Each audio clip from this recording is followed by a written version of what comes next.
আমার প্রতিপালক। কষ্টের প্রশস্তি দিয়েছ তুমি, তোমার কৃতজ্ঞতার কি শেষ আছে? ছেঁড়া কাঁথায় ঘুম দিয়ে লাল টাকার স্বপ্ন দেখতাম, সে স্বপ্ন বাস্তব করে দিয়েছ তুমি। তোমার প্রতি কি ভক্তি না জাগে? কুঁড়ে ঘর থেকে তুলে এনে বালাখানার বাসিন্দা করেছ আমাকে। তোমার কথা কি ভুলতে পারি? দারিদ্র্যের সাথে লড়াই করতে করতে বেঁচেছি, আজ রাজা বানিয়ে দিয়েছ আমাকে। তোমার প্রতি কৃতজ্ঞতায় কি চোখে পানি না আসে?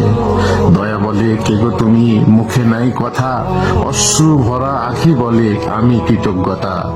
লাঞ্ছনার লাথি জুতা খেতে খেতে ঘুরেছি, আজ সম্মানের উচ্চ আসনে স্থান দিয়েছ আমাকে। তোমার প্রতি কি অনুরাগ না আসে?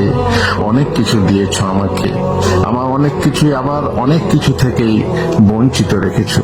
সবাইকে তুমি সব জিনিস দাও না, সবাই তো আর সব জিনিস পায় না, সব চাওয়া পায় না। সেই বঞ্চনার বুকে কি কান্না বাষ্প চেপে রাখা যায়?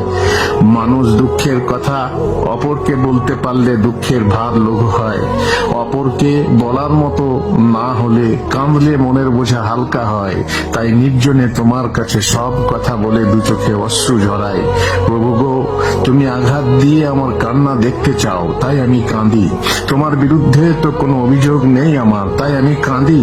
সবারই আশা পূরণ করতে পারি না, তাই আমি কাঁদি। অন্যের দুঃখ দেখে দুঃখ পাই, তাই আমি কাঁদি। সবারই কান্না দেখেও সবারই চোখে পানি আমি মুছতে পারি না, তাই আমি কাঁদি। আছে কাছে থেকেও অনেকের ব্যথা দূর করতে পারি না, তাই আমি কাঁদি। মানুষের দুর্দিন দেখে কাঁদি, কিন্তু সেই কাঁদার লাভ কি যদি তা দূর করতে না পারি? তাই আমি তোমার কাছে কাঁদি। ছোটবেলা থেকে কেঁদে আসছি, তাই আমি কাঁদি। আমি যে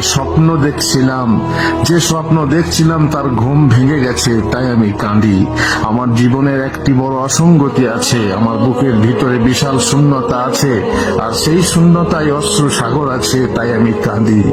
যা চাই তা পাই না, তাই আমি কাঁদি। যা পেয়েছিলাম তা হারিয়ে গেছে, তাই আমি কাঁদি। যা আছে তা চাই না, তাই আমি কাঁদি।